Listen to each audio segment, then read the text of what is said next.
What are the first words you should say in a speech? And what are the last words you should say in a speech?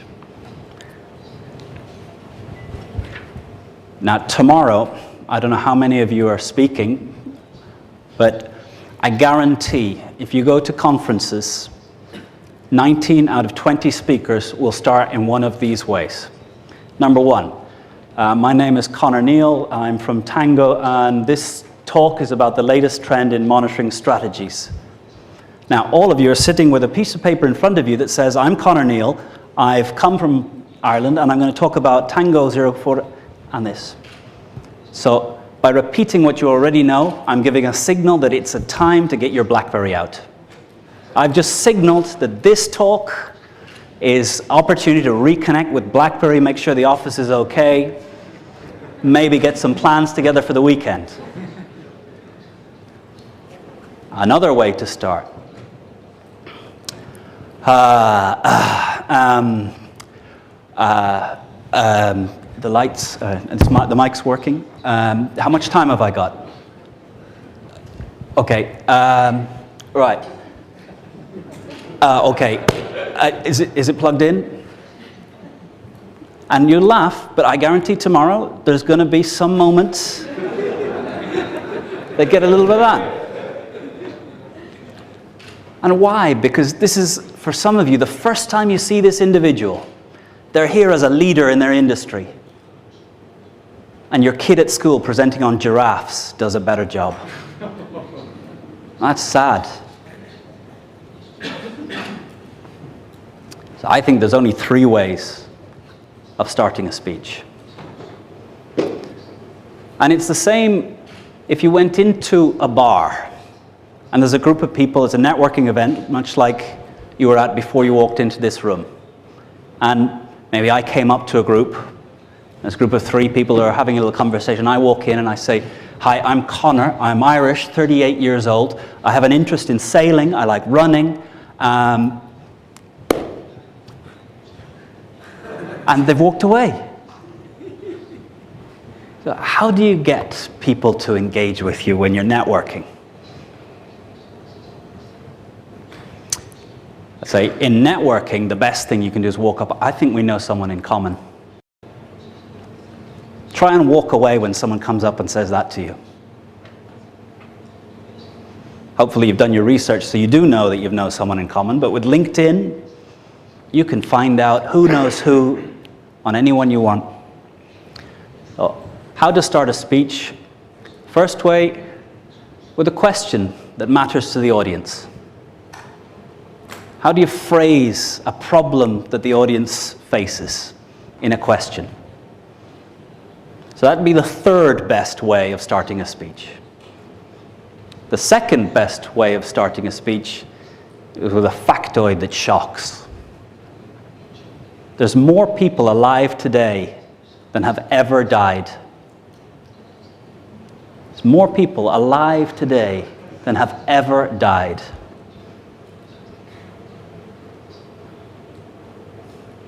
There's a lot of speeches that can follow on from there. Every 2 minutes,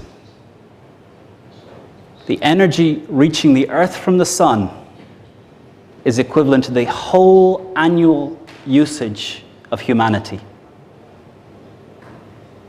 All the energy, all the cars, everything moving, all the lighting, all the air conditioning of the world in 1 year is equivalent to 2 minutes of sun. Does that change how you think about energy? So, what's a fact that shocks the audience into rethinking? And Google has transformed your ability to get at these facts. Given 2 or 3 minutes, you can find out, 1, whether anything I've said is true, but you trust me because I looked the part and I'm from ESA. Those are, in fact, 2 true facts. I usually get someone come up to me at the end, are you sure? How do they measure dead and alive? But it's true. And it's not even close. But the best way to start a speech, and the way that I hope all of you use from now forward, is the same way we start a story to a child. Now, how do we start a story to a child? Érase una vez. Once upon a time. And what happens when you say once upon a time? I can tell you what happens when I say once upon a time. My daughter leans forward, gets ready to hear, engages. And we were all trained as kids to know when a story's coming. We also know when a teacher is about to deliver a 40-minute boring lecture that has no impact on our lives. But in business, you don't hear Jack Welch saying once upon a time. Steve Jobs doesn't start his speeches once upon a time. So there's a grown-up way of saying once upon a time. And if you listen to the conversations that are interesting around you at a dinner table, in a networking event, if you listen to the people that are gathering, the group of 8 that are listening to them, the way they're talking is different. The way they start is different. The way you tell stories as an adult is, in October, it was the last time I was in this room. There were 120 people in the room, and I was having a little conversation with one of the world experts on public speaking. And he said something to me.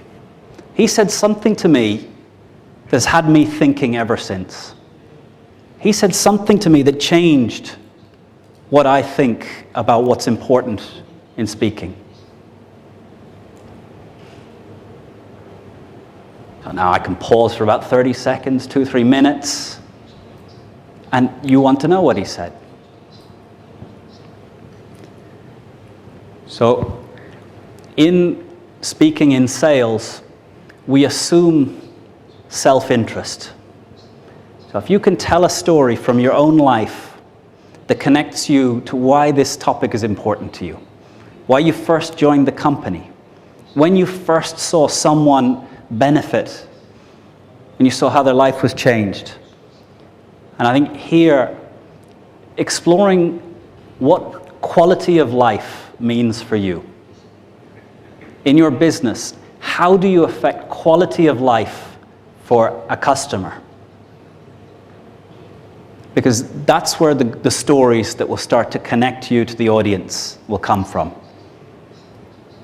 Because stories are about people.